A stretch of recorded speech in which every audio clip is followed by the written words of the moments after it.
एक ऋषि का ऐसा भयानक श्राप जिसने हनुमान जी की माता को स्वर्ग से उठाकर एक पल में बंदरियां बनाकर धरती पर फेंक दिया। कहानी शुरू होती है स्वर्ग की अप्सरा पुंजिक स्थला से। उस समय पृथ्वी पर महान ऋषि दुर्वासा कठोर तपस्या कर रहे थे। देवताओं के राजा इंद्र को डर लगने लगा कि कहीं ऋषि अपनी तपस्या की ताकत से इंद्रदेव से भी ज्यादा शक्तिशाली न बन जाएं और इंद्रलोक पर राज्य न कर लें। अपनी कुर्सी बचाने के लिए देवताओं के राजा इंद्र ने पुंजिक स्थला को आदेश दिया कि पृथ्वी पर जाओ और दुर्वासा ऋषि का ध्यान भटका दो।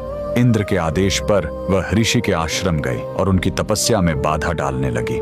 ऋषि दुर्वासा ने गुस्से में आंखें खोली और उसे श्राप दे दिया। तूने एक चंचल वानर की तरह हरकत की है, जा पृथ्वी पर तेरा चेहरा भी वानर जैसा हो जाएगा। अप्सरा ने रोते हुए ऋषि के पैर पकड़ लिए। तब ऋषि ने दया दिखाई और मुक्ति का उपाय बताया। जिस दिन तुम भगवान शिव के 11वें रुद्र अवतार को जन्म दोगी, तुम वापस अप्सरा बन जाओगी। इसी श्राप के कारण उस अप्सरा ने पृथ्वी पर वानर राज कुंजर के घर बेटी के रूप में जन्म लिया, जिनका नाम अंजना पड़ा। बरी होने पर उनका विवाह महान वानर योद्धा केसरी से हुआ, लेकिन श्राप से मुक्ति पाने के लिए उन्हें एक पुत्र की आवश्यकता थी। इसलिए माता अंजना ने हम्पी के इसी अंजनाद्रि पर्वत पर भगवान शिव की घोर तपस्या की। सालों की तपस्या से शिव जी प्रसन्न हुए और वायुदेव के माध्यम से अंजना के गर्भ में दिव्य शक्ति स्थापित की। और तब इसी पहाड़ी पर जन्म हुआ बजरंग बली का। हनुमान जी के जन्म लेते ही माता अंजना का श्राप टूट गया। आज कर्नाटक के हम्पी में स्थित यह अंजनाद्रि पर्वत इस पूरी घटना के गवाह है। 575 सीढ़ियां चढ़कर आज भी भक्त उस पवित्र जन्म स्थान के दर्शन करने आते हैं। पवन पुत्र हनुमान के लिए कमेंट्स में जय बजरंग बली जरूर लिखें।